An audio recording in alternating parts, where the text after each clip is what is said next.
Welcome to Man Does Tech, where I solve the problems you didn't even know you had.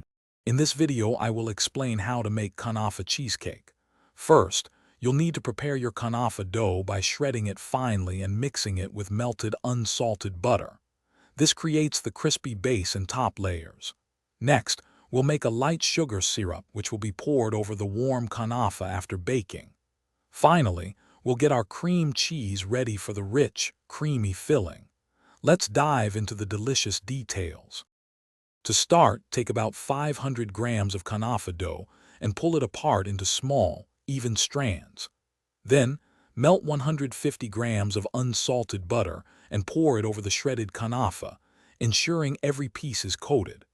This butter is key for that golden, crispy texture.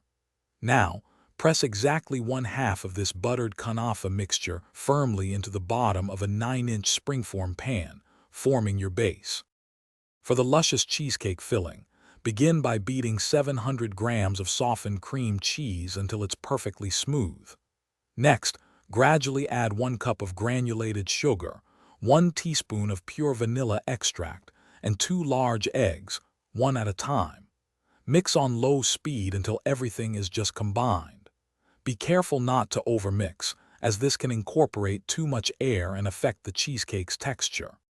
Now, pour your creamy cheesecake filling over the Kunafa base in the springform pan. Carefully top it with the remaining buttered Kunafa dough, spreading it evenly. Bake your Kunafa cheesecake in a preheated oven at 350 degrees Fahrenheit for 45 to 55 minutes, or until the top is beautifully golden brown. Once out of the oven, immediately pour the prepared sugar syrup over the hot cheesecake. Let it cool completely before serving. Don't forget to check the description for the Little Trees Black Ice link and other great deals. Thanks for watching. If you found this helpful, don't forget to like and subscribe.